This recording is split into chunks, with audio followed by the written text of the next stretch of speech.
about this, living the dream, being this world, our existence, there is a dream-like quality to it when we wake up.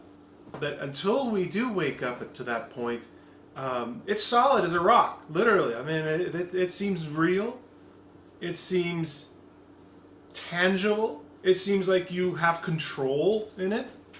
So it's just wonderful. Hola, Johnny. It's like you learned an amazing lesson that some people take a lifetime to come about to, years. So it's wonderful that you got to see how you had a negative mind over matter. That which you thought, felt, whether consciously or not, it manifested, and you began to see that you could. What's the term? Jules? It's transmute. Transmute Annabelle, which is really all we're doing here. I mean, George used to break it down like that. That our entire job is basically to transmute Annabelle from this dream to the next dream to non-dreaming to done. So realistically, it's not Virgil who wakes up, and really not necessarily Annabelle either, but it's Annabelle can become enlightened because when we see the light here, when we hear the tones, we're actually enlightening the body, enlightening Annabelle, because Annabelle's in charge of our chakras. We have these little wheels in each one of these little areas in our body, and Annabelle's in charge of it. So, Marilyn, when you began to realize that you had, a sense of empowerment here, that you could release this energy, and you just did it. I mean, did you do any yoga? Did you go see anybody, or this was just, what did you do, or you just intend for it to let go? I didn't see anybody. I just started immediately after we got off the call. I was like, I'm just gonna look at this and test it out, basically. Like if it's just something, emotional and stress, and it's not like a physical ailment, and I'm not dying, and I'm not, it's not my kidneys or my liver or something crazy. I just kept thinking, like, okay, I'm just gonna go ahead and take those steps. Like, what if I am more of an empath, and and I do feel all these things. Yes. I want to be able to release it. Yes. So basically, I just started just immediately thinking about that. And every time something would come up, I would just basically be like, okay, try to be aware of my feelings. Yes. But immediately, like, I guess that morning or that night, I know that night I wasn't that much in pain anymore. By the next morning, I was able to, like, move around or, like, reach. Every time I was able to reach before, like, I would get back pain. Right. Like, where my kidneys are. Like, any movement that was, like, stretching or something. So, I stretched on one of the mornings, and then I'm just like, and then I was really focusing on my breathing. I did focus on my breathing, at work, every chance that I could. And eventually, like, the day after that, I just had no more pain. I wasn't taking any more, I wasn't taking anything actually at all, but I just started feeling better. That's wonderful. Yeah. So thank you guys so much. You're welcome. Your advice really helped. Well, we've all been there. We've all experienced something similar of that. I mean, we have to. And the thing that came to me that I heard when you were talking was healer, healer, healer. Mm-hmm. So the thing is that as you learn to wake up with this process, you're just going to see more. And you happen to see more than the average person, that's for sure. And as an empath slash healer, and I really feel healer off of you, is that you're probably unconsciously collecting people's ailments, and you're trying to transmute them for them. Because that's a real, that's what empathy is. When you're even emotionally empathetic to someone else, you're trying to get in frequency with them. The thing with you, I feel, is that it's just learning to vent that energy out. After you've collected it, is just make sure you release it. In our meditations today, I'm going to make sure we do a couple of them. That we talked about tension, worry, fear is like vapors. You did it. You're just through intention. But Annabelle also likes pictures, so we can integrate pictures to Annabelle. And you just if you start to feel this way, or you start to see things, eventually you may also see things.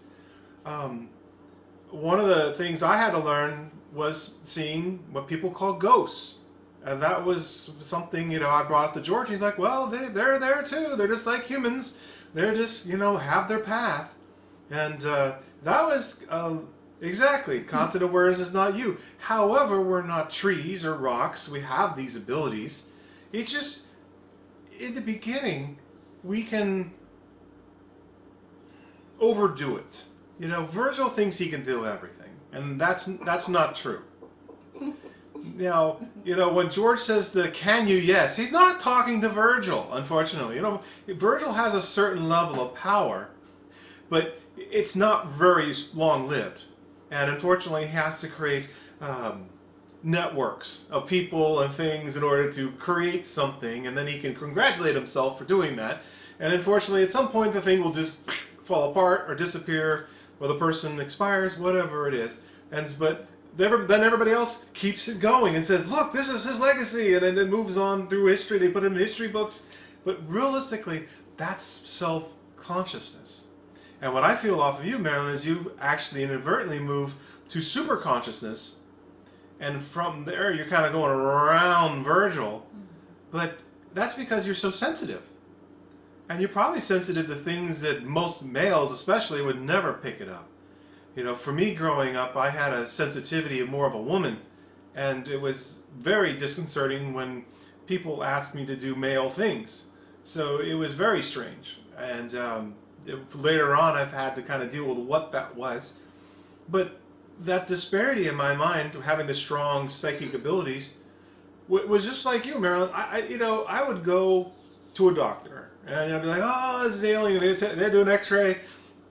I don't see anything wrong with you. And I even had a horrible illness when I was 10 that almost killed this body. And they never did figure out what it was. And so the thing is that eventually, when I had tricks that I would pick up as I would go. But thankfully I met George at a really young age. And so, he gave me tricks on what to do to help this stuff go. He would send Julie to go see like a naturopath or these things, and the guy would look in my eye or whatever he was going to do, and he'd go, there's really nothing wrong with you. I'd be like, what's going on? And so that's when I began to realize that all I did was go ask George stuff then. I didn't even, work with these people anymore because George was intuitive. And he would just say, oh, just take vitamin C, sea salt, and have some almonds, And I would go do that. But in the end, it was the more I worked on myself, the more these things started to become aware that it's like, wait a minute, why am I holding on to this? What am I trying to control in my life? It's usually, when we're avoiding a negative, we're really resisting what it's trying to. It's like somebody keeps knocking at your door, and it's just like, and you're like, I'm not going to answer the door. I don't like that neighbor. It's like the neighbor keeps knocking on the door, but eventually, just like your body is knocking on your door, and your psyche is knocking on your door, saying, "Hello, Marilyn." It's like, "Hello, everybody." It's like, it's been interesting.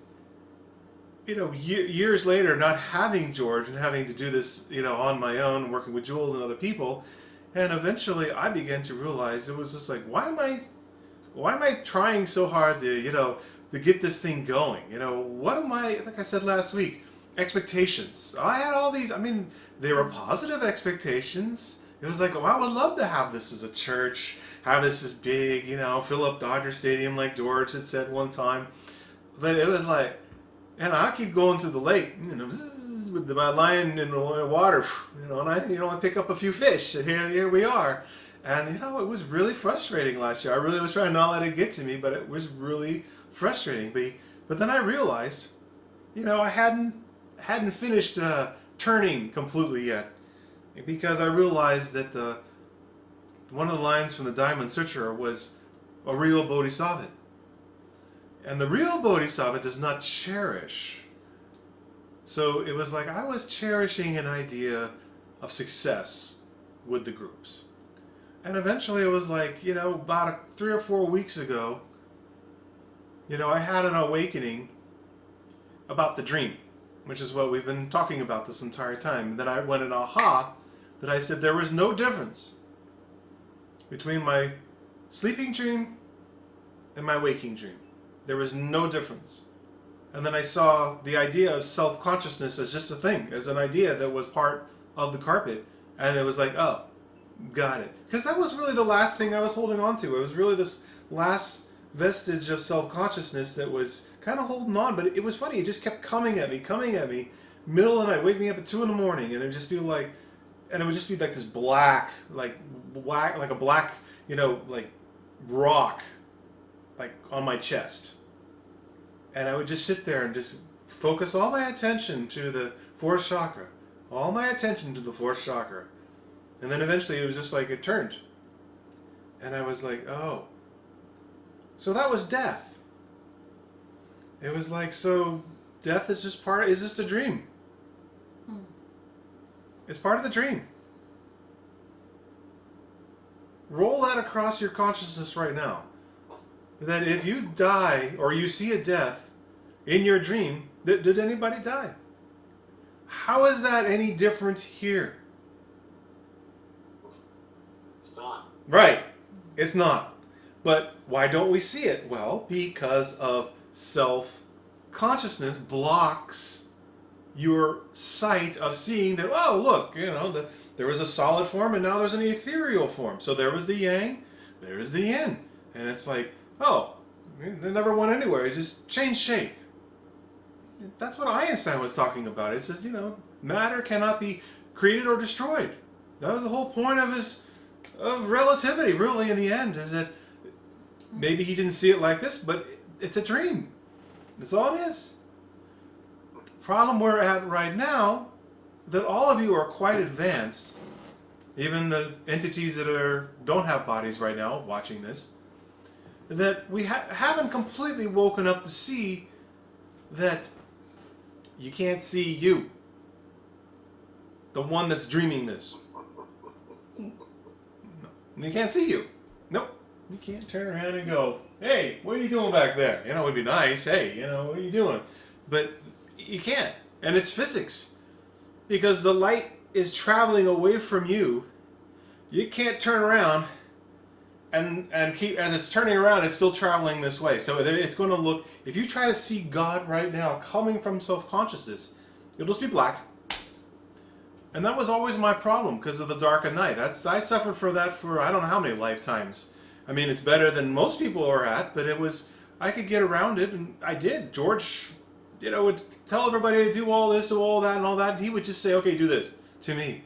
Because I had achieved the last whatever. It was already up against the wall for me, and it was like, oh, okay, so this is a dream. And it's fascinating because at that point, one could change the dream. That's where we start moving up to. That's where we could change it. But it's interesting. You start to become aware that what we used to call the other I am at that point. That there's a higher consciousness that's, in a sense, above you. There you go. Exactly.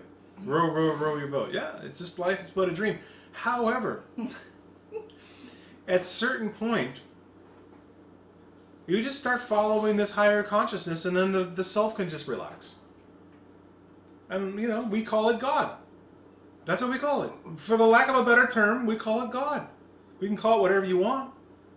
But realistically, we actually, freedom for our self is allowing God to just propel us through life. That's what we choose an authority, right? Right, exactly. George has said we cannot proceed anywhere on a spiritual path without choosing an authority.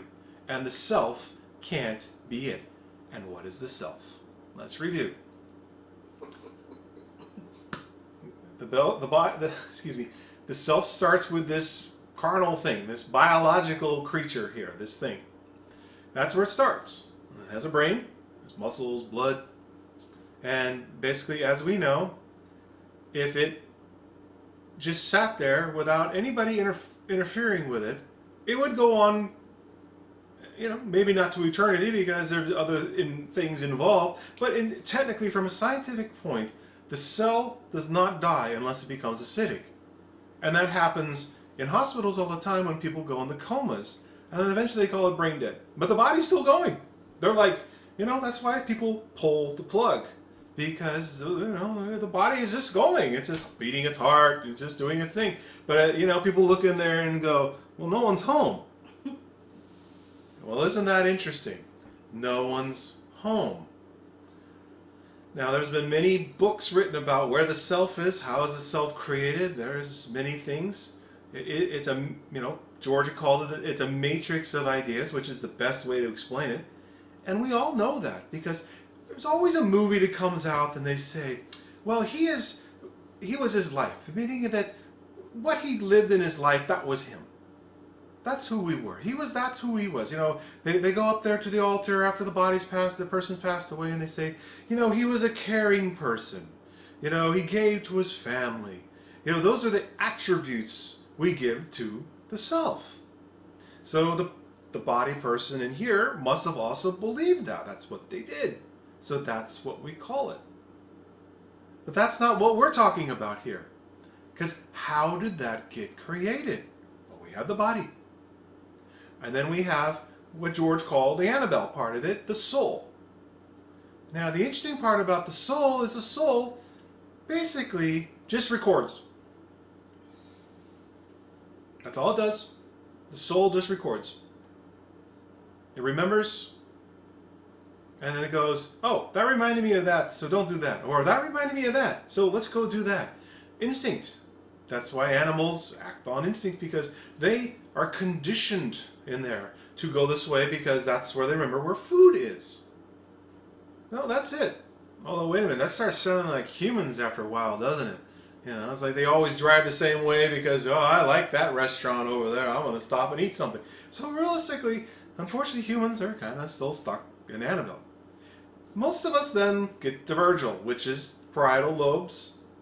And, we learn to 2 plus 2, organize, save money, spend money. That's just Virgil. That's it. That's it. It doesn't have anything else. Now, the problem comes in when Virgil and Annabelle start getting in cahoots. That's where the problem starts. That it starts going, I am hungry. I am an accountant. I'm a healer. I'm whatever. I'm a musician, whatever it is. That's the problem. If we finish, I am Jordy. I am Johnny. I am Julie. I am Brian. Well, is it true? Thank you. It's not true. It's not true. It's not true. Based on what we've talked about, we have a body, we have a soul, we have a mind. Where did the name come from? Well, our parents, right? They named us that. Society said we all need a name. So we can, say how much money they get and how much they're going to lose. Basic social balance, control. So that's where the self is. It's a dream. It's a dreamer. Okay. So let's go back to the dream. So, in the last couple of weeks, we have a new axiom, a truth. And I'll say that truth with quotes around it, because that'll just help our mind understand that, hey, this is important. Let's pay attention. If there is no difference between your sleeping dream and your waking dream, how can we know the difference? How is it possible to know when you are sleeping your dream or when you're waking your dream? Anybody want to interject with that one? Well, it's interesting. If you were aware you were dreaming, sleep dreaming, couldn't you interact with your dream consciously, meaning like you could change something or interact with them and talk to them? Well, then you could change that sleeping dream. Maybe you want to change, you don't like the wallpaper, you want, okay, I'm tired of flowery wallpaper, let's have polka dots. And see, it changes it. Now, I think all of us have experienced a conscious dream, right? Where we might be able to change things. Well, why don't we do it here? Well, that's because when we move to this consciousness, self-consciousness really doesn't have a lot of power at all. We have to rely on other people. We have to rely on manipulation. Remember, George used to bring up what were the conditions of a dysfunctional person? What did they do? Well, blaming, those things, trying to control the person, whatever it is. Basically, that's how self-consciousness survives. Well, if you're astute and you pay attention like we do. Oh, there's Christina. You pay attention to the dream, then you start going, oh, wait a minute. Maybe there's another consciousness above this. And how do we get to that? Well, one thing to help get you there is to stop thinking so much. Hey, Christina. Hey, Christina. Because thinking is like this. Okay. We've got the white sheet of paper. Perfection. Thinking cuts a hole in it. That's what thinking does. That's the same in reverse when trying to wake up. When we're meditating, to arrest thinking. So we're basically trying to fill in the little hole we made into the white light, into the hole. So basically, that's what we're trying to do. Okay, Christina, we're basically talking about that, the mind over matter type of thing. We're talking about that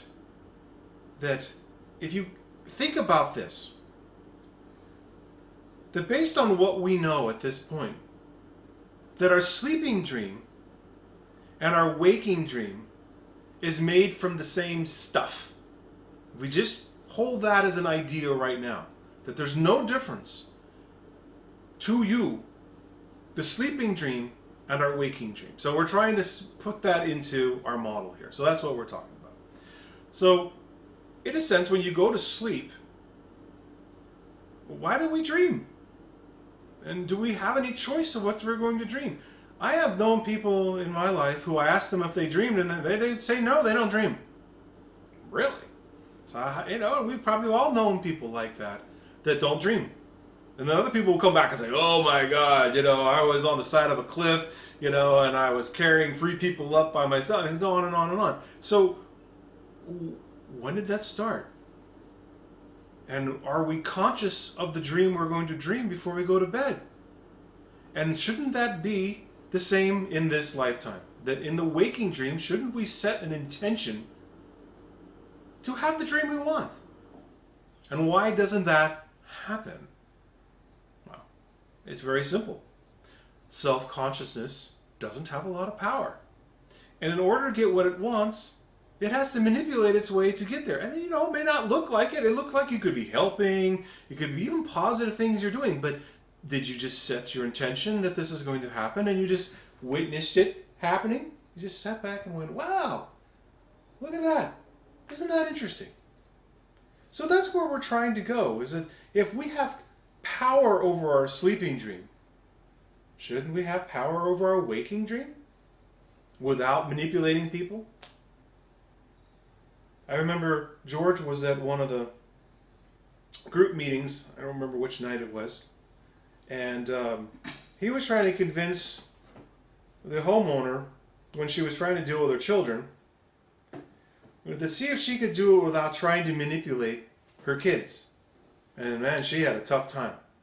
It's like, how do we do that? And I'm sure most of us have heard the lectures from George on how to go about that, and we're not really getting into that tonight. But the basic number one thing we got to remember to do is set an intention. Because that sheet of paper, that white light, follows a clear intention. And basically that's how do we mind our thoughts, how do we mind our emotions, and how do we mind our spirit. Now, if you think of it like that, and let's just do this right now, just for everybody.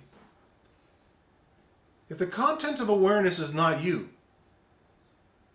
and you cannot perceive you, then where is you at that moment? You're intending. You're intending. That's it. So let's relax our dream.